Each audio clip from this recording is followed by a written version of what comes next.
Hey everybody, this is GGB. Today we're going to be talking about all the games that are going on this Thursday. I'm going to try and do this relatively quickly because I actually have to record it and then edit it and then upload it in an hour. So it's going to be a quick one, and if I get it up before the games start, I'm going to count that as a win. But let's start with the first game. At least I have written down here. I have my stat sheet. Let's go.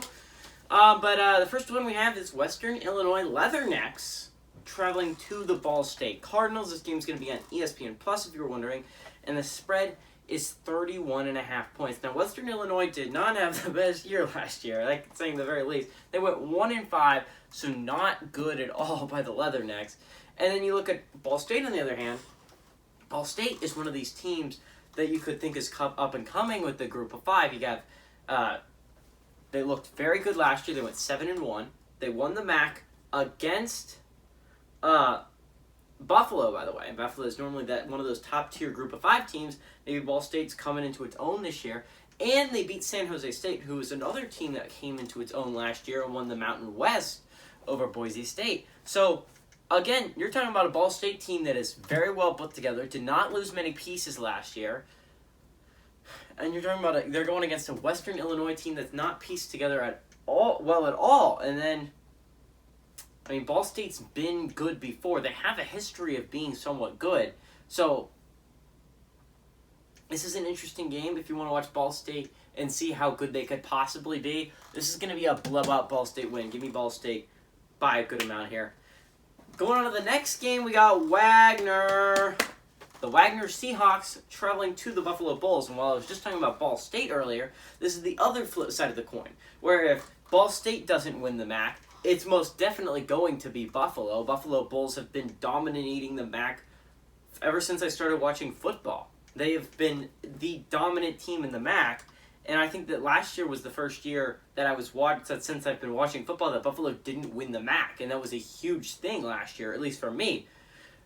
But it's like if you've been watching Clemson since it would be like if Clemson lost the ACC. It would be. Except for it's like a little bit less than that, obviously, because it's a group of five. But it's still a huge shock to me that Buffalo lost the MAC. And now they're going against Wagner week one, the Wagner Seahawks, right? I mean, pronounce Wagner. If I'm butchering the name, that's my apologies. They went 0-2 last year. They did not do well at all. Again, they only played 2 games, so I mean, I don't think that's a fair comparison to Buffalo, who played 7 games. They had Jarrett Patterson, who's one of the best running backs. He was one of the best running backs in the draft last year.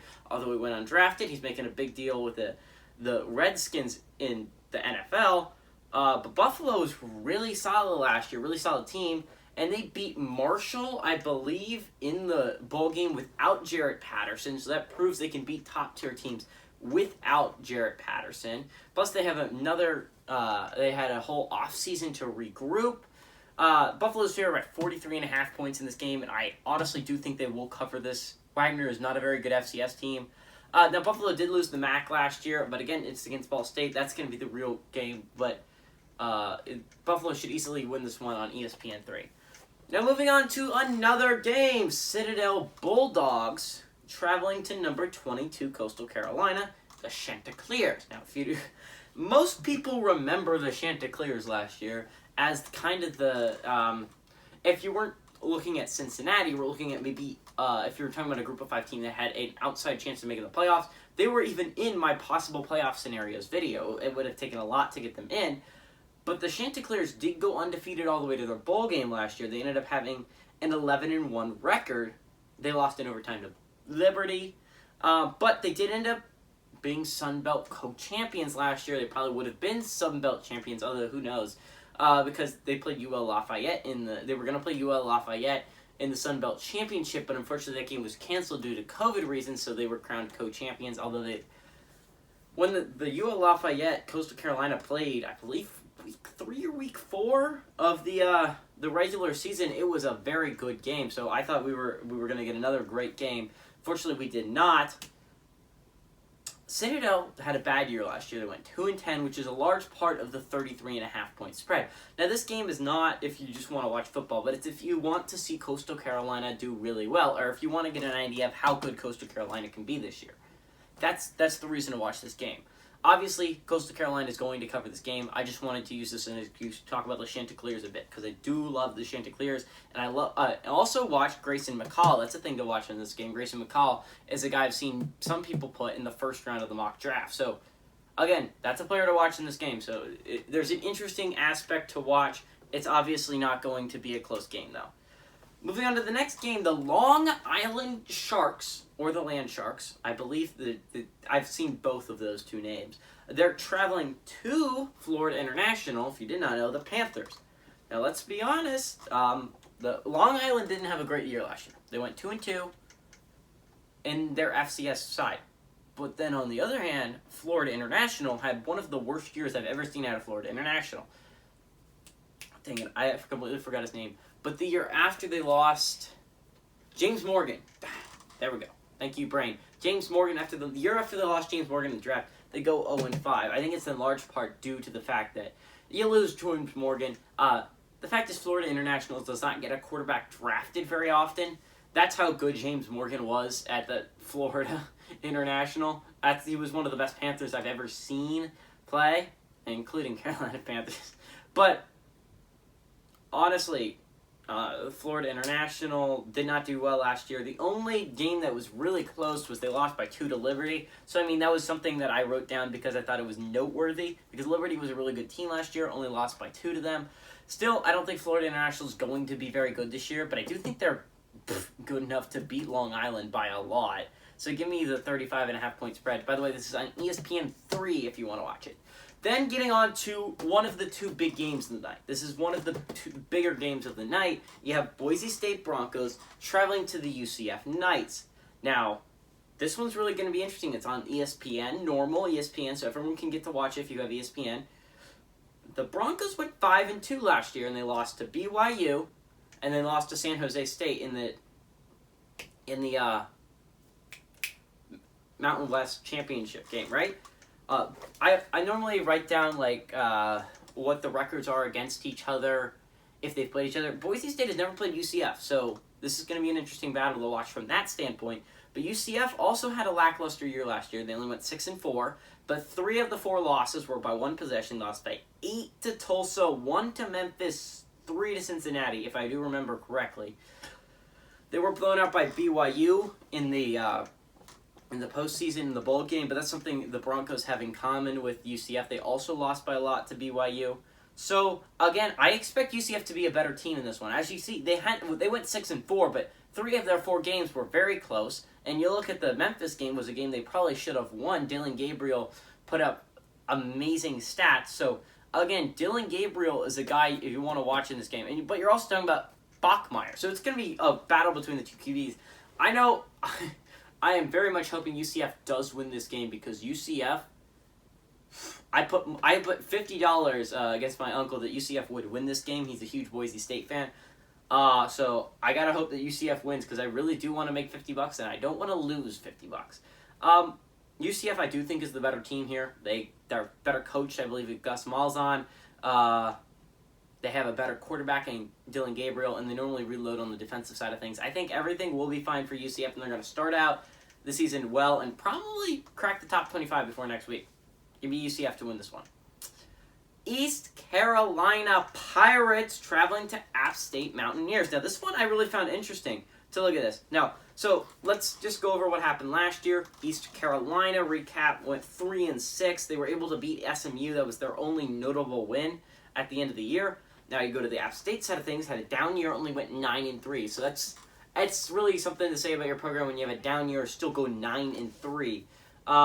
They lost by 10 to Marshall. It turned out to be 11 to Coastal Carolina and 3 to UL Lafayette. If you notice something about those programs, Coastal Carolina and UL Lafayette both ended up in the top 25 at the end of the year. And Marshall they were in the top 25 at one point in the year. So again, App State, they're only lost teams that were very good. Now, App State is favored by 9 points in this one on ESPNU. What I found really interesting is, okay, so App State has won 19 games against East Carolina. East Carolina has won 12 games against App State, right? So that seems normal. You expect East Carolina to at least get some wins against App State, but you expect App State to have more wins than East Carolina. But then you go to the past 6 times they played. the Pirates have beaten the Mountaineers 6 straight times in this matchup. So that's not good for the App State Mountaineers. But still, personally, I think it's going to be a little bit tough. I'm going back and forth on this one. But see, the problem with App State is losing Zach Thomas. Zach Thomas was their quarterback for a long time. He was a very solid quarterback and went in the NFL. So they lose him. They're going to try and regroup against the East Carolina team that is, it's not great, but it's solid. And they've shown that they can upset teams if they are on a given certain night.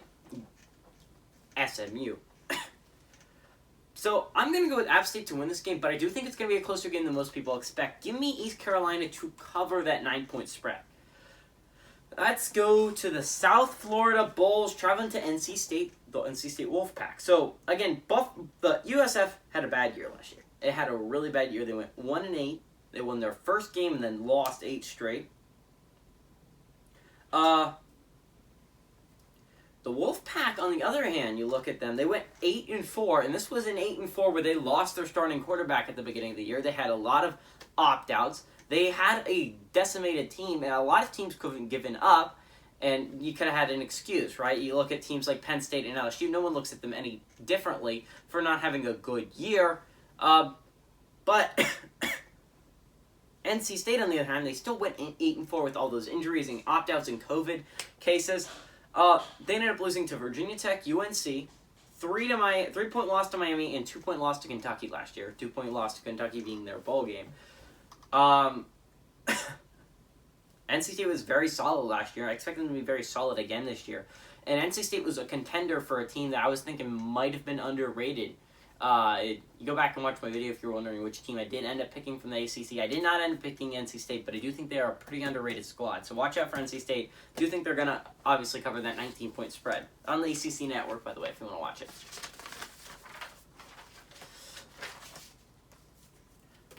Let's get in. UC Davis, the Aggies, traveling to Tulsa with the Golden Hurricanes, right? So this game is mainly to watch if you are a Tulsa fan or if you want to learn more about Tulsa. Now, Tulsa is an interesting program. Remember, Tulsa was top 25 last year. And they didn't exactly get blown out in any of their losses. Now, they did end up having a 6-3 record, right? They ended up losing to Oklahoma State by 9 points. They actually were in the lead heading into the fourth, I believe, in that game. Just ended up not having enough to pull it down the stretch. So again, held a close game against an Oklahoma State team that was considered to be a playoff candidate at one point in time in that year, right? Then you also have the 3-point loss to Cincinnati, where Cincinnati had to kick a go-ahead field goal at the end of the game to win it in the American Championship. So they held Cincinnati, a team that finished in the top 10 last year, right, to a 3-point loss. They held them within 3 points. They were very close in that game, right? And then they also had a 2-point loss to Mississippi State in their bowl game. So, I mean, this is not a Tulsa team to take lightly. This is an American that is packed, obviously. You got Memphis, SMU, Cincinnati, UCF. But this is a Tulsa team that's quite dangerous. They beat Memphis, SMU, and UCF, I believe, last year. I believe they beat all 3. So, again, it's a pretty impressive Tulsa team. They returned a lot of their starters. Now, again, they lost Zaven Collins into the draft, but still should be a very solid team this year. Their favorite, 22 points in this game. Obviously, take the points here. Obviously, take Tulsa. Take Tulsa to cover the spread. ESPN Plus, by the way, if you want to watch it. Then we got Weber State Wildcats traveling to the Utah Utes. Now, Weber State actually had a good year last year. They went 5-1. Their one loss was a 3-point loss in the postseason. Then you look at Utah. Utah didn't have the best year last year, only went 3-2. They ended up losing to USC and by a 3-point loss to Washington, right? But Utah has a lot more excitement this year around. Number one, last year, you thought the season was canceled until like October or something like that. And then Pac-12 was like, nope, you got to play now. And then obviously Utah didn't have enough time to get a new QB, which they had to since Tyler Huntley had left. So now you're looking at a Pac-12 Utah that actually got a transfer student named Charlie Brewer. If you don't know who Charlie Brewer is, go back a couple of years to when Baylor was in the Big 12 Championship playing for a playoff spot. This was the starting quarterback of that Baylor Bears team. Now, last year, Dave Aranda kind of drove the Baylor Bears into the ground and was nowhere near as good of a program as it was the year before. But then, so Charlie Brewer transferred out. He comes to Utah. And now Utah has a starting caliber quarterback on their roster. They have an extremely good defense. And you're going to be looking at Utah as possibly a team that could upset USC in the southern half of the team. The southern half has a lot of teams that I think are a little bit under the radar and could make a playoff push. This is a Utah team that could possibly make a playoff push. That's why they're favored by 28.5 against a very good FCS team. Obviously, give me the Utes and the points, but I really love Utah this year. So if you want to watch a good team play some football, watch Utah on the Pac-12 network. Then this is probably the biggest game of the night, biggest playoff impact of the night. You have the number 4 Ohio State Buckeyes traveling to the Minnesota Golden Gophers. Ohio State is favored by 13.5 in this game. Remember, Ohio State went 7-1 last year, right? Their only loss was in the national championship to an Alabama team that had 4 first-rounders simply at quarterback, running back, and wide receiver, right? So this was an insanely talented offense for the Alabama Crimson Tide that it was going to be hard to beat. Ohio State, on the other hand, they returned some really good playmakers in Chris Olave and I believe, I forgot the name of the receiver, but they have another great receiver on their team. There are some worries of some points about Ohio State, which is why Minnesota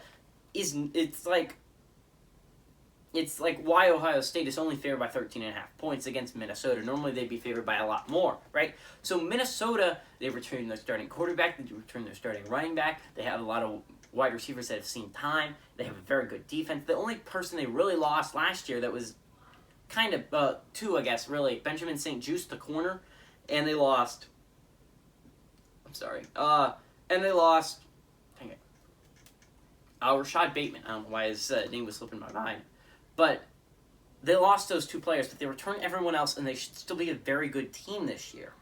Now, Ohio State, on the other hand, have a lot of players to replace. Not only do they have to replace their starting quarterback, which could be a big deal in a game where you're talking about a Minnesota Golden Gophers team that's very experienced, but they also have to replace their starting running back that was awesome last year in Trey Sermon, and you're trying to replace it with a guy that has been mediocre at best and a backup running back, like as a supplemental back at best in his career.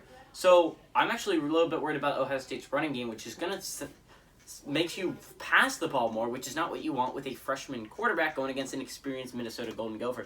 I'm going to go with Ohio State win. Oh, wait, let me mention this real quick. Ohio State is 45-7 against Minnesota over the past few years, and Ohio State has won 10 straight, so it's going to be hard for me to go against that. Give me Ohio State to win, but Minnesota cover. I expect this to be a very close game.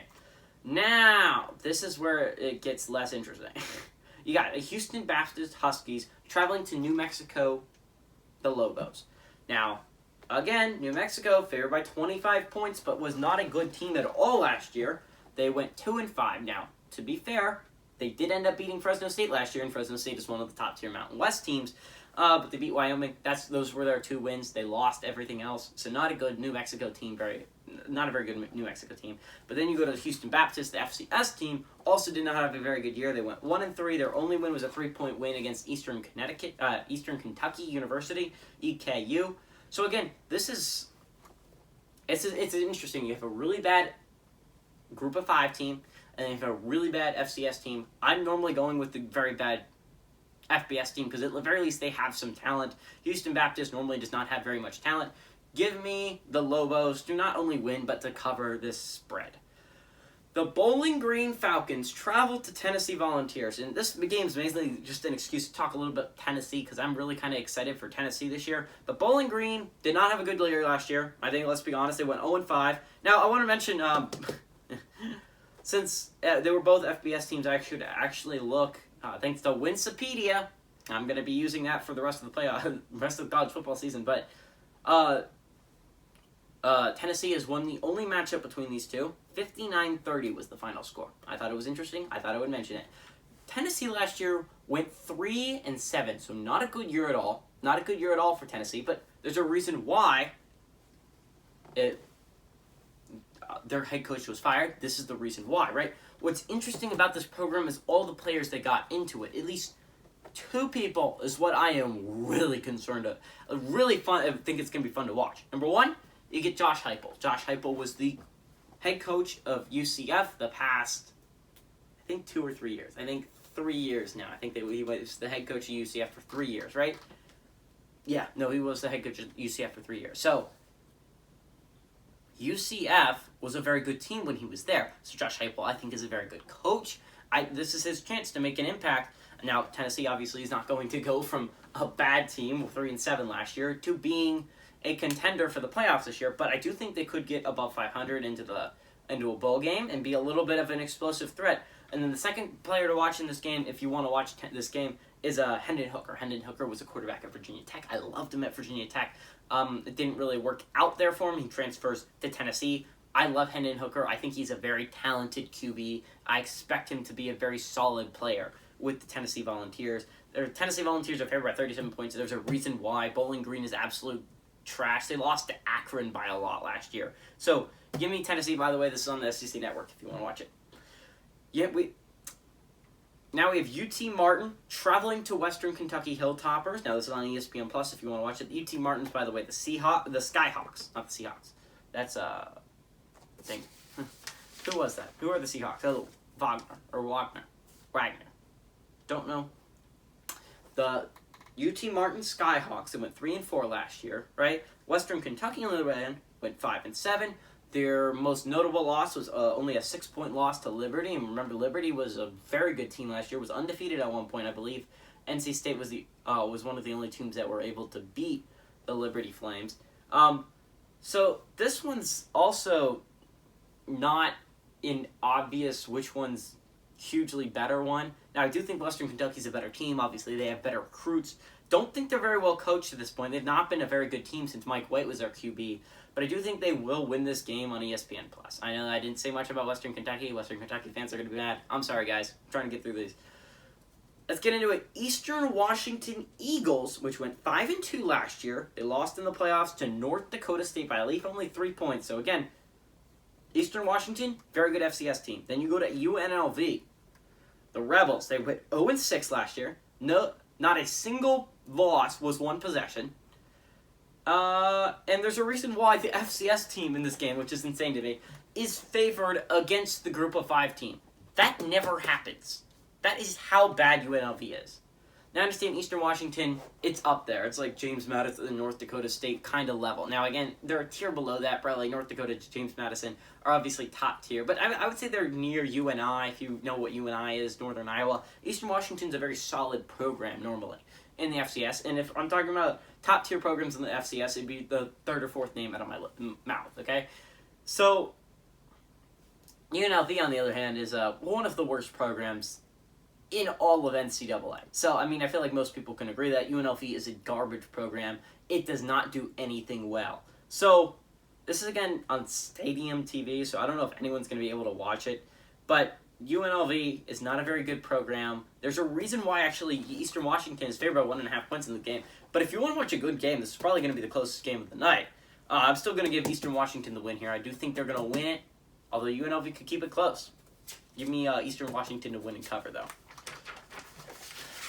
And then final game of the night, we got Southern Utah, which is 0-1 right now. They lost to San Jose State last week. I was planning on covering that game, but again, if you watched the Jacksonville State UAB prediction video, then you'll know why I couldn't do that. They went 1-4 last year, so did not have a good year. Arizona State, on the other hand, they went 2-2. So again, not a fantastic year for Arizona State, but there's a reason why they're 25th in the nation right now, right? I think the Sun Devils have a very good team built together this year and they have a chance of making the playoffs. I really do believe that. This is the game on Pac-12 Network, by the way. Favored by 45 points is Arizona State. But you want to know what happened to Arizona State last year? They had a 1-point loss to USC, a game they should have won. They had control of. It's just, dang, I forgot the quarterback's name. I don't know why. I can't forget him. But he's a first-round pick. He ended up bringing him back in this game. I swear that guy was the comeback kid in the fourth quarter. But you have to be better. You have to be able to hold on to the lead if you're Arizona State this year. They had a 7-point loss to UCLA. Those were their 2 losses. Both of them were 1 possession. So again, this is a 2-2 team that could have easily been 4-0 last year. I want you to think about that. If they win those 2 games, they go to the Pac-12 championship, and if they beat Oregon, I believe or Washington, They would have played Oregon, I guess, because Washington wasn't eligible because of the COVID thing. But then if they beat Washington, they could have been in the playoffs. So this is a team that was ruined by those 2 games, despite them being very close, right? This was probably a playoff team last year if they don't make those mistakes in those games. So just want to keep in mind, this is a very good team with a chance of making the playoffs this year, okay? This is what you're watching for if you're watching Arizona State. It's going to be a very well-coached game. It's going to be a very well-played game for Arizona State. Obviously, give me Arizona State and the points, despite them being favored by 45.